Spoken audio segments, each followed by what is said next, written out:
بسم اللہ الرحمن الرحیم. In the name of Allah, the Beneficent, the Merciful. یہ ہے حضرت یوسف علیہ السلام کے واقعہ کا پارٹ 3. اگر آپ نے ابھی تک پارٹ 1 اور پارٹ 2 نہیں دیکھے تو میں اینڈ سکرین پر لگا دوں گا، آپ ضرور دیکھیں. تو چلیے ویڈیو کا آغاز کرتے ہیں. پارٹ 2 میں ہم نے جانا تھا کہ آپ کو ایک قافلے والوں نے نکالا اور آپ کو مصر میں عزیز مصر کو بھیج دیا. عزیز مصر نے اس سے کہا، دیکھو کتنا پیارا ہونہار لڑکا ہے، اسے پورے احترام سے رکھنا، غلاموں جیسا معاملہ نہ کرنا، شاید بڑا ہونے پر ہمارے کام آئے، اور یہ ہمارا ہاتھ بٹائے. ہمارے ہاں اولاد تو ہے نہیں، ہم اسے اپنا بیٹا بھی بنا کر رکھ سکتے ہیں. عزیز اس زمانے میں ایسے شخص کو کہتے تھے جسے عزت کی نگاہ سے دیکھا جاتا تھا اور لوگوں کی نگاہ میں اس کی بڑی عزت تھی. عزیز مصر نے حضرت یوسف علیہ السلام کو ایک غلام سمجھ کر خریدا تھا، لیکن وقت کے ساتھ ساتھ اس پر آپ کے جوہر کھلنے لگے. آپ کی سچائی، پاکیزگی اور دوسری خصوصیات سے وہ بہت متاثر ہو گیا، یہاں تک کہ اس نے اپنے سارے کاروبار اور گھر بار کا آپ کو مالک بنا دیا. اس کا نتیجہ یہ نکلا کہ عزیز مصر کی آمدنی دوگنا ہو گئی. اللہ تعالیٰ نے حضرت یوسف علیہ السلام کے بارے میں فرمایا، اور جب یوسف اپنی جوانی کو پہنچا تو ہم نے اسے حکمت اور علم عطا کیا، اور ہم نیکوکاروں کو اسی طرح بدلہ دیا کرتے ہیں. اللہ تعالیٰ کا آپ پر ایک فضل و کرم تو یہ ہوا کہ بھائیوں نے آپ کو کنویں میں گرا دیا. اللہ تعالیٰ نے آپ کو نہ صرف یہ کہ زندہ رکھا بلکہ آپ کو معمولی سی خراش بھی نہ آئی، حالانکہ آپ 3 دن تک کنویں میں رہے. پھر جب آپ کنویں سے زندہ نکل آئے تو بھائیوں نے قافلے والوں کو آپ کے بارے میں بتایا کہ بھاگا ہوا غلام ہے، اور چند سکوں کے بدلے میں آپ کو فروخت کر دیا. یعنی اللہ تعالیٰ نے آپ پر پھر اپنا فضل فرمایا، آپ کو بھائیوں کے ہاتھ سے بچایا. اللہ تعالیٰ نے بھائیوں کے ظلم و ستم سے بچا کر آپ کو مصر پہنچا دیا.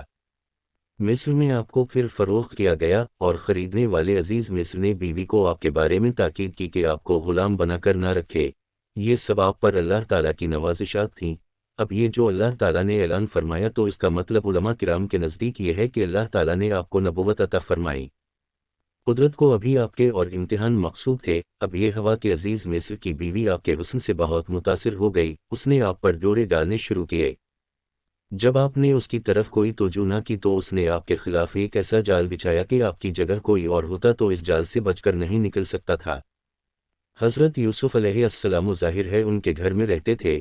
وہ خوب بن سور کر آپ کے سامنے آنے لگی، آپ کو لبھانے کی کوشش کرنے لگی.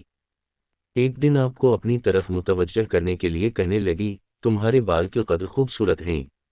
جواب میں یوسف علیہ السلام نے فرمایا، موت کے بعد یہ میرے جسم سے الگ ہو جائیں گے. اب اس نے کہا، تمہاری آنکھیں کسی قدر حسین ہیں. آپ نے فرمایا، موت کے بعد یہ پانی ہو کر میرے چہرے پر بہہ جائیں گی. اب زلیخا نے کہا، تمہارا چہرہ کتنا حسین ہے. آپ نے فرمایا، یہ سب مٹی کی غذا ہے. ان جوابات سے صاف ظاہر ہے کہ اللہ تعالیٰ نے آپ پر آخرت کی فکر کو اس قدر مسلط کر دیا تھا کہ ساری لذاتیں ان کے سامنے بے حقیقت ہو کر رہ گئی تھیں. حضرت یوسف علیہ السلام چونکہ اللہ کے نبی تھے، اس لیے زلیخا کے مکر و فریب کے مقابلے میں اللہ تعالیٰ نے آپ کی مدد فرمائی. ایک دن اس نے انتہا کر دی، دروازوں کو تالے لگا دیے اور حضرت یوسف علیہ السلام سے کہنے لگی، لو آ جاؤ، میں تم سے کہہ رہی ہوں. جواب میں یوسف علیہ السلام نے فرمایا، خدا کی پناہ، وہ تیرا شوہر میرا آتا ہے، اس نے مجھے بہت اچھی طرح رکھا ہوا ہے. بلا شبہ احسان فراموش کبھی فلاح نہیں پاتے. آپ کے کہنے کا مطلب یہ تھا کہ میں اس شخص کے احسانات کا بدلہ بھلا اس طرح کیسے دے سکتا ہوں. اس موقع پر اللہ تعالیٰ نے فرمایا، ہم نے یوسف کو ایسے نشانات دکھائے کہ جن کو دیکھ کر یوسف گناہ سے محفوظ رہے. اس بات کی تفسیر میں علماء نے لکھا ہے کہ اللہ تعالیٰ نے یعقوب علیہ السلام کی شکل آپ کے سامنے کر دی، وہ آپ کو اپنی انگلی دانتوں میں دبائے خبردار کر رہے تھے. بعض علماء نے لکھا ہے کہ عزیز مصر کی صورت سامنے کر دی تھی. اس سلسلے میں اور بھی کئی قول ہیں. اب حضرت یوسف علیہ السلام اس کے شر سے بچنے کے لیے بھاگ گئے. علماء نے لکھا ہے کہ زلیخا نے 7 دروازوں پر تالے لگائے تھے.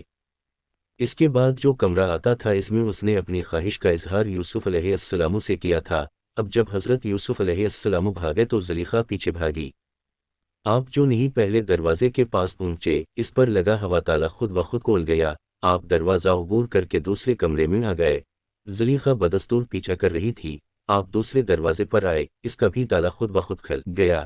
اس طرح تالے کھلتے چلے گئے۔ جب حضرت یوسف علیہ السلام آخری کمرے میں پہنچے تو زلیخا نے لپک کر آپ کا کرتا پکڑ لیا۔ آپ نے جھٹکا مارا تو کرتا پھٹ گیا۔ آپ جو ہی دروازے پر پہنچے آخری تالا بھی کھل گیا۔ اب جو آپ باہر نکلے تو عزیز مصر کو دروازے پر پایا۔ ادھر زلیخا بارنگی اس نے جو اپنے شوہر کو دیکھا تو بدحس ہو گئی اور بول پڑی، آپ کی بیوی کے ساتھ جو برے کام کا ارادہ کرے اس کی سزا اس کے سوا کیا ہو سکتی ہے کہ اسے جیل میں ڈال دیا جائے، وہاں اسے ایسی سزا دی جائے کہ وہ اس سزا کو ہمیشہ یاد رکھے۔